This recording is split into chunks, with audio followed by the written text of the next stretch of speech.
Hi, my name's Phil. I like talking about politics, and after the inexplicable week off that Parliament took, MPs will be returning tomorrow. So far, only 50 MPs have been allowed in the chamber and voting has taken place remotely. But the government wants to end that this week. But first, if you'd like to be notified of daily news and politics, please subscribe to the channel and click the bell notification icon.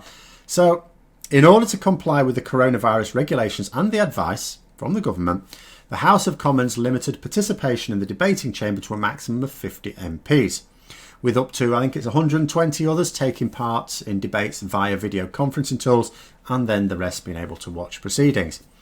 All MPs could then take part in any voting that happened using a remote system as well. However, those provisions were time limited and have now ended, and it is for the government to propose an alternative system or to suggest coming and using the same system, from now on. And it's an absolute madness to me that they had the old system lapse without deciding what would follow it immediately, because at the moment they're now in no man's land. Parliament's returning tomorrow, and there needs to be a system in place.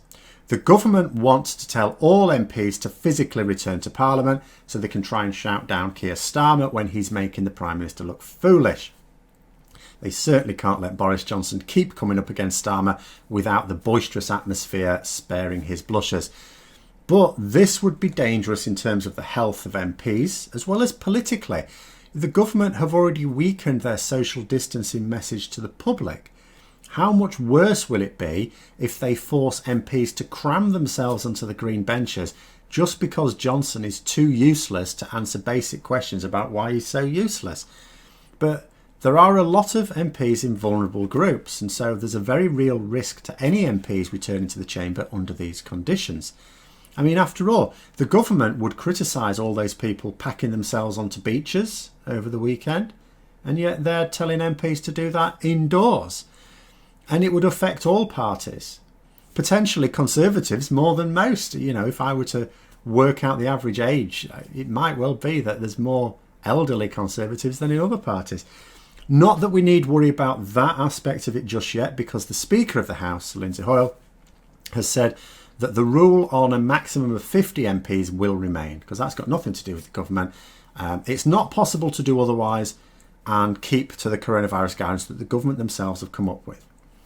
But even if MPs are not allowed to pack themselves into the debating chamber, if there's no alternative system for remote voting agreed, MPs will not be able to take part in votes unless they are physically in the Palace of Westminster, because the rules for voting require that you physically be there. Like I say, these remote voting things were time limited. They're no longer in operation. There is now no way to vote without physically being there.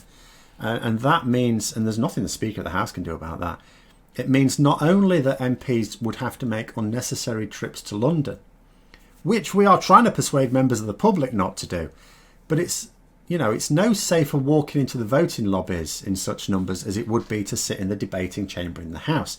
So they need another way of doing it. Now, Jacob Rees-Mogg's plan, if we can call it that, is to have MPs queue up around the palace in order to vote.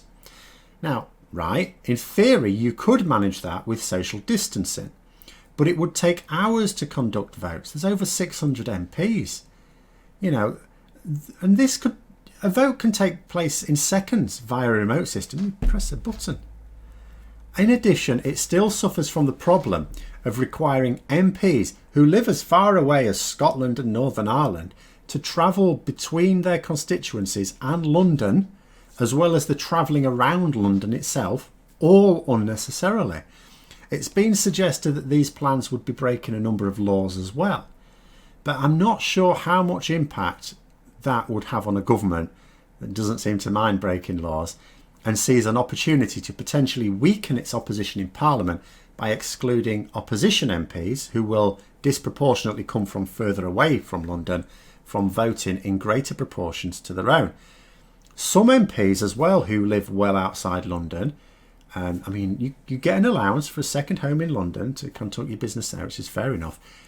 Some of them, in order to share costs, actually share a flat or a house with other MPs. So that would mean that they'd be forced into living in 2 different households with different sets of occupants in each. Well, you're not supposed to do that, but that would force them to do that. This message would send out to the public that it's another one rule for you and one rule for us. It would be absolutely horrific, the message this would send out to the public. And again, like I said earlier, do not ask me why they didn't discuss and agree a system for June until after the previous system had expired, because I haven't a clue. The government can get nothing right.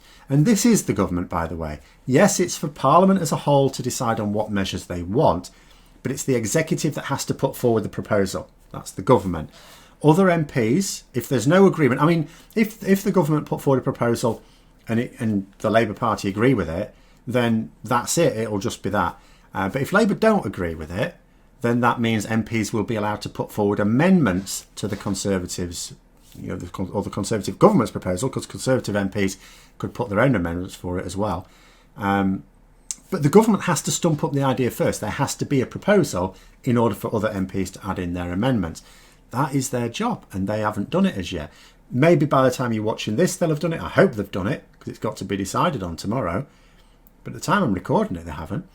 So what the government are proposing, and by the way, this idea about queuing around Palace Westminster doesn't actually solve the issue, because what do they intend to say about the fact they're forcing MPs to descend upon London and share flats with each other and then go back to their constituencies, to their normal households? So what the government are proposing is that MPs will break the rules that they themselves have placed on others, and again, in a very public spotlight, go, yeah, I know you lot wouldn't be allowed to break the rules in this way, but you know what, we're special, we're MPs. And not because of their unique working practices, but entirely because Boris Johnson is a bellend. So anyway, there it is. We'll find out more tomorrow, I suppose. I hope you find the video interesting. If you did, don't forget to click the like button. And if you'd like to support the channel further, please also click the Patreon link for details. And until next time, I'll see you later.